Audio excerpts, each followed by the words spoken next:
최근에 엄청나게 불법행위가 걸린 지역이죠. 특사경 이래라 라고 제가 이야기했는데 일한 곳이죠. 제대로. 지방아파트 불장 맨날 이런 이야기하고 단타 활개치고 있고, 단타 활개치면서 불장이 되는 거죠. 이런 데는 오를 지역이 아닌 경우도 많죠. 원래는 그냥 이렇게 돼야 되는데 이게 시세인데 내가 누가 올려가지고 여기다 팔아요. 그러면은 나는 그 다음 단타 치는 사람한테 더 바보를 찾아서 팔고 그러다 마지막에 한 바보에게 모조리 몽땅 몰아주고 올인, 이렇게 되는 거죠. 중간에 뭐 한두 번 정도 사주는 바보도 있겠지만 이런 경우 빼고 보통은 가장 바보. 단타가 활개친다는 거는 예를 들어서 여기가 2억이고 여기가 3억이다. 그래서 2천씩 나눠 먹는다. 그러면 얘 돈 1억을 얘네가 2천씩 나눠 먹는 거다. 이런 상황이라고 보면 되겠죠.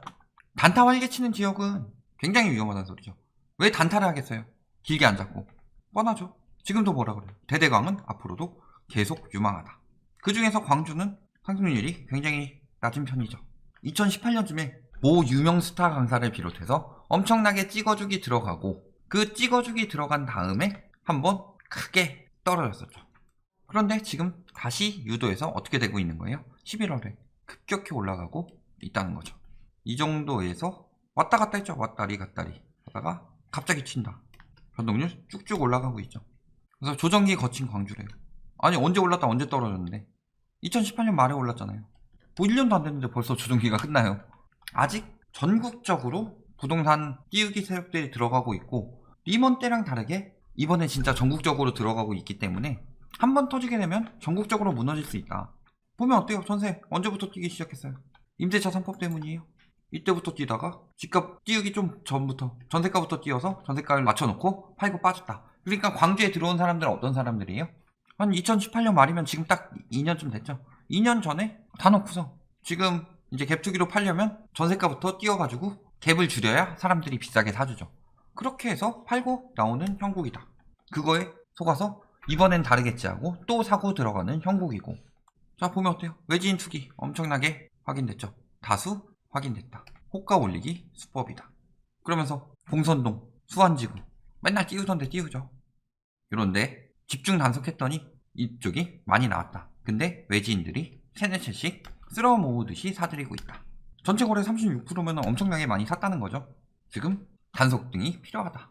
뭐 안되면 뭐 투기 가지고 올려도 되는 거고. 자, 그래서 매매 거래량 보면 어때요? 11월에 갑자기 늘어났죠. 계속 늘리고 있다. 오히려 6월이 전국적으로 가장 핫했는데 그때는 아니고 지금 늘어나고 있다. 누가 그만큼 팔고 있다는 거죠. 2년 전에 팔고 빠지고 있다는 거죠. 딱 그 시기니까 봉선동, 광산구 여기가 많이 들어가고 있다. 자, 그러면서 외지인 거래량 다시 쭉쭉 늘어났고, 그러면서 법인들은 팔고 빠지고 있는 거죠. 그 전에 많이 사놨는데.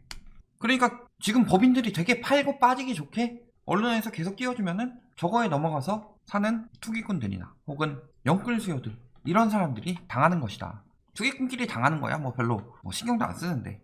예전에 저희 부동산 4가지 유형에 대해서 이야기했죠. 투기하는 4가지 유형에 대해서. 거기서 이제 거의 한 3-4번째들이 마지막에 막차 타는 거다 항상. 그리고 지금 그들이 사는 시기고 4번째 30대들, 이런 수요들이 막차 타는 수요들이라고 그랬죠. 항상. 자, 분양권 오르고 있죠. 항상. 무조건 오릅니다가 아니라 띄우고 있는 거죠. 지금 요런 거래들이 있는데 요런 거래들이 있다는 건 지금 얘네가 오히려 다운 거래일 가능성이 높았다는 거고, 이렇게 튀고 올랐다는 거.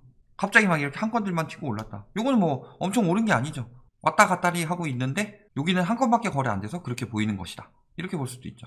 그 다음에 여기 같은 경우 입주권이라서 비싸게 됐네요. 이건 패스. 자, 보통 예전에 막 떴던데 봉선동 같은데 어때요?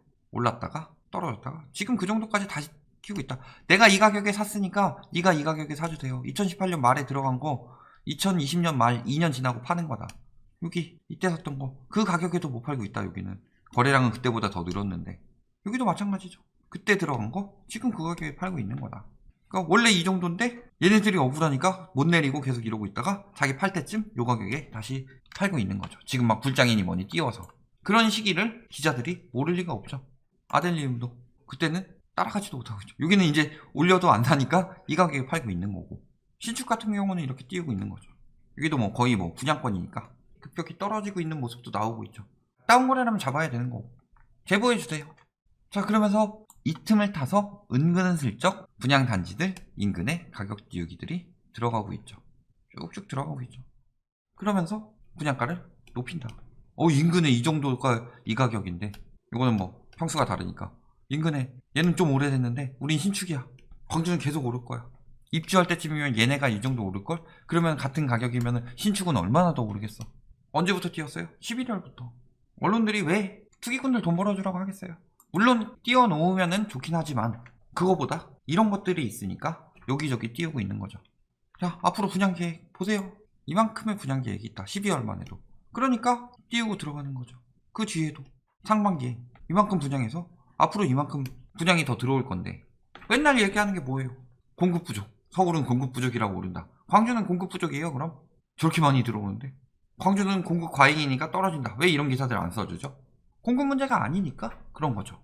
아파트 쇼핑 뭐가 걸렸어요 이번에? 광주에서 특사경 이랬죠. 편법 증여 잡아냈습니다. 지금 185명은 현재까지 세무조사 진행하고 있고, 다운거래 104건, 편법 증여 417건, 여기까지 와서 하고 있어요.